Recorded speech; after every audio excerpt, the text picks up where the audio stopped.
Well, hello friends. My name is Kate Sweet. I'm one of the pastors here at People's Church in Oregon, and I am bringing you our Thursday devotional today outside on our prayer labyrinth out here in the gardens. It's a resource that's available for anyone from the community or the congregation to come use and walk along. And I'm out here today because what I want to lift up for our devotion time is the idea of pilgrimage. So that's not a word we use very often. We talk about pilgrims sometimes as like the people who came over on the Mayflower, but pilgrimage was a Christian practice for a long time. It was especially popular between the 11th and the 16th centuries. And to be a pilgrim meant that you just went on these journeys to try to seek out sacred places, holy sites. So maybe you'd go to Jerusalem or other places that historically sacred things had happened, holy things had happened. Some people take a pilgrimage walking the path that Jesus walked or the journeys of Paul, and pilgrimage then became just a way for devout people seeking to be close to God, could get out of their normal daily life and do that in a special way. It kind of fell out of favor during the Reformation, and more recently, Protestant people have been kind of reclaiming the practice. And even beyond going someplace, though, people have been saying, you know what, we can make all of our life be a journey of following after God and really consider ourselves to be pilgrims on this path following God. Phyllis Tickle, who is an Episcopal priest and author, once said that pilgrimage is a wandering after God.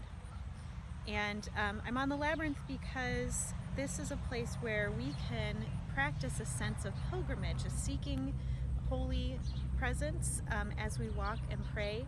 And actually, labyrinths were created originally installed in churches a long time ago when pilgrimage was more popular, to give normal people who couldn't, farmers, people who couldn't take time off to go on pilgrimage, who didn't have the resources to do so, to be able to have an experience of pilgrimage in their own home, in their own place where they lived. So that's where the labyrinth comes in as a way to practice pilgrimage right where you are. I have a poem I'd like to read you today from a book of poetry called Pilgrim by David White. And this poem is called Camino. The way forward, the way between things, the way already walked before you. The path disappearing and reappearing, even as the ground gave way beneath you. The grief apparent only in the moment of forgetting, then the river, the mountain, the lifting song of the skylark inviting you over the rain-filled pass, when your legs had given up, and after. It would be dusk and the half-lit villages in evening light. Other people's homes glimpsed through lighted windows and inside. Other people's lives. Your own home you had left crowding your memory as you looked to see a child playing or a mother moving from one side of a room to another, your eyes wet with the keen, cold wind of Navarre. But your loss brought you here to walk under one name and one name only, and to find the guise under which all loss can live. Remember, you were given that name every day along the way. Remember, you were greeted as such, and treated as such, and you needed no other name. Other people seemed to know you even before you gave up being a shadow on the road and came into the light, even before you sat down, broke bread and drank wine, wiped the wind tears from your eyes. Pilgrim, they called you. Pilgrim, they called you again and again. Pilgrim.